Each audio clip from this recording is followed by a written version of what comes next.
everyone, welcome back to day 5 of the Papercraft Society Advent Calendar collaboration, which is ran or hosted by Monika, aka Paper Mona, and another member we have is Denise from Little G Papercrafts. Both of their channels will be linked in the description box below. Go over and check out their videos as well.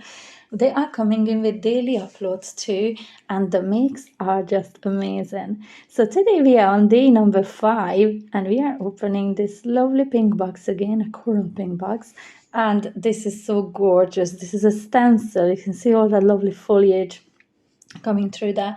I really enjoyed working with this one. So this one was designed by Simply Made Crafts. So this is Helen's brand. And I really love this stencil. Now, everything that can go wrong with this project will go wrong. And I left the footage in for you to see. But it comes together so nicely at the end, just when I'm ready to give up. So you'll see how I saved myself and my card. One of the biggest saves I've ever made, I think. Working on a piece of mixed media cardstock in here. Now, I don't normally use mixed media cardstock. I don't know why I had that idea. Firstly, because I didn't know where I was going to go with this card, what all I'm going to apply to it. So I decided to go for it just for safety, for the future reference later on in this card.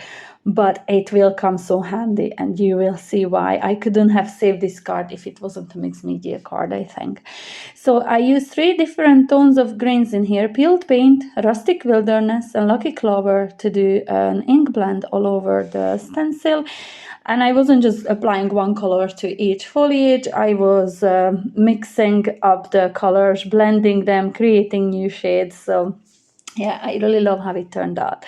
Now I've washed everything down, and now I'm placing my stencil back on top of the same design. It's very easy to place back, and I'm working on my magnetic mat. I think it's just so handy for stenciling.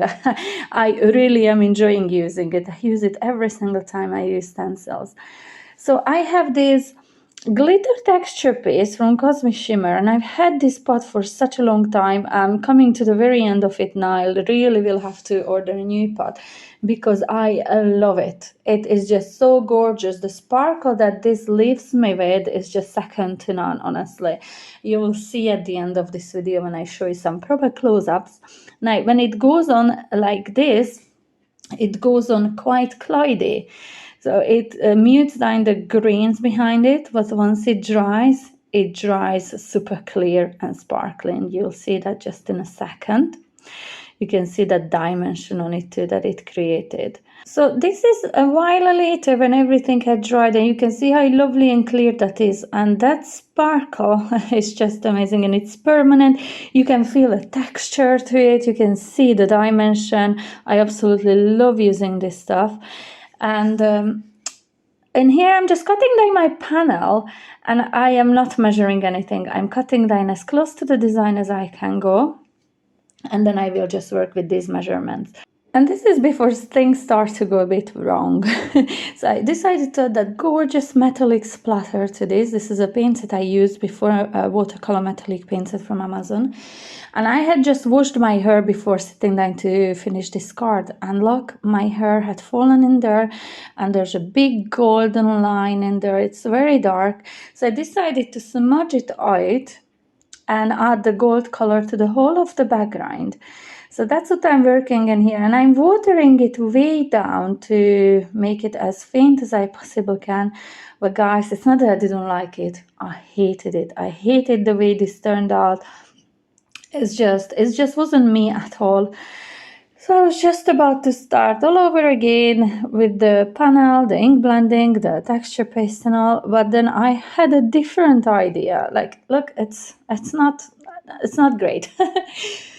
So I said, it's mixed media cardstock. Wonder how much water it can take. So I took it to the tap, and I washed it down under the tap. I just ran the clear, cold water right on top of the card, expecting it to completely disintegrate.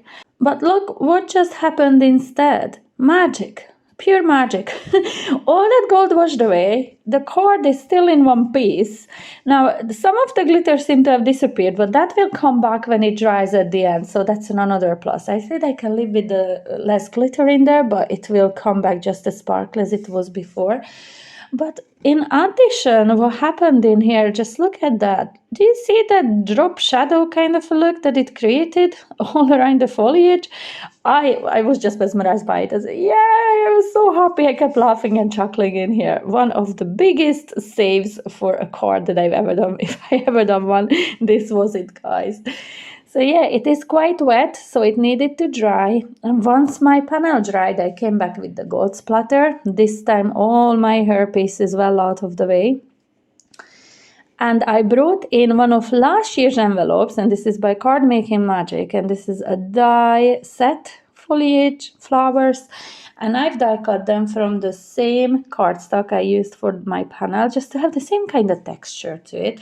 And I brought in some colors: pine needles, carved pumpkin, fossilized amber, and crackling campfire.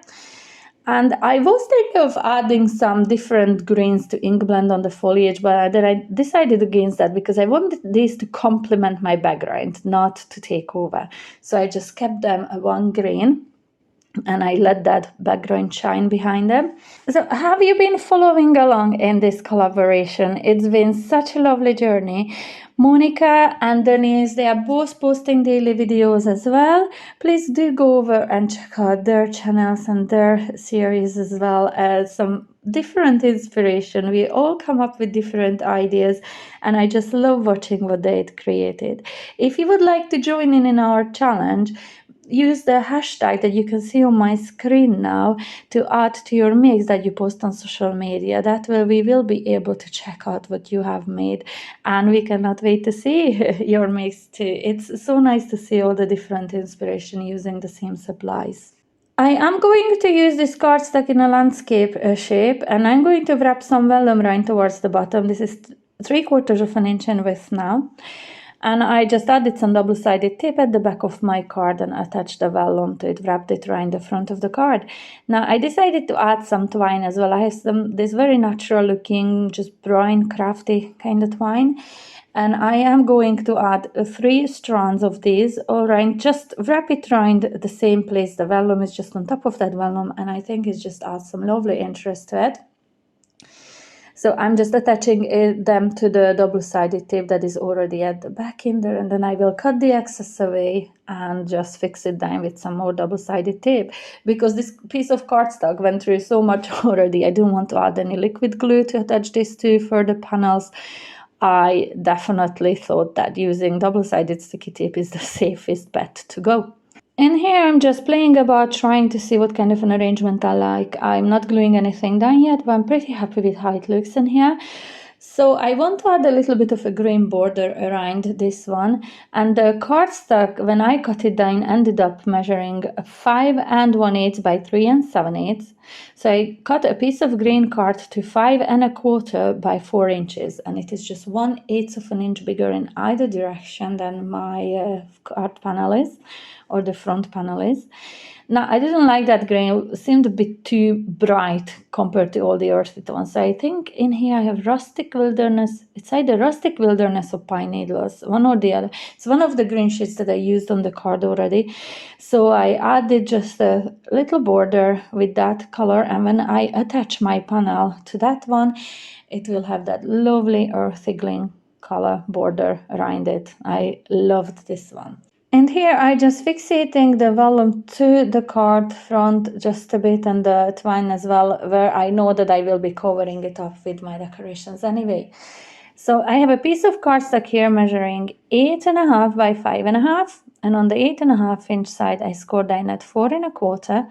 This way I'm left with a 4 1/4 by 5.5 inch card base.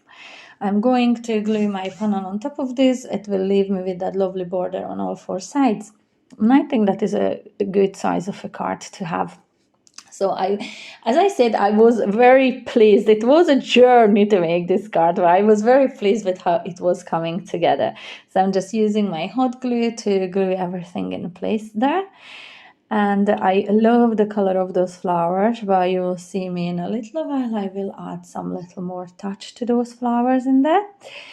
And as for a sentiment, I did think of using the sentiment stamp set that we'd had already, but then it was very Christmassy. I dipped into last year's Advent calendar again, and this one was a sticker sheet. So on a mustardy color, which I thought went very well with my flowers, it says "Get well soon." And I just stuck it to some white piece of cardstock, created a little border around it, and I just used my hot glue to glue it on top of that twine in there. And then again, I will drop a little bit of a glue under the vellum in there as well. It will be nicely covered up. I know a lot of people were not happy with the sticker sheets last year. For me, it came very handy this time. I'm not usually using stickers on my card, no, but high qualities. It's just like a perfect match for me today. So yeah, I can't complain about the sticker sheets. And in here, I'm just using a little bit of a sparkle from my sparkle pen by Spectrum Noah, and this is the clear sparkle one.